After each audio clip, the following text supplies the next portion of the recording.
Magandang umaga po sa lahat. Ay, ang init na. Grabe. Tanghali na rin kasi nga Ramadan timing, tanghali na pasok nila. Ayun, nag-umpisa na ang flag ceremony. Dadaan lang ako bibili ng pang-adobo ko. Ngayon, si Sarah gusto daw prito talong. Ano ba?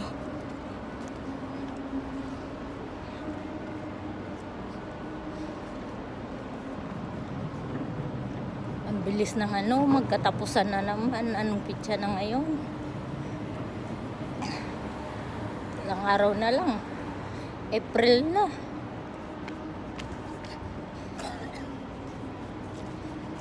Dagdagan na naman edad.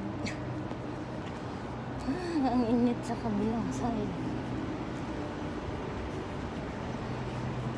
Ako gusto ko ng steam na gulay lang. Ayaw ko ng mamantika. Ay, bibili ako ng gulay na pang steam.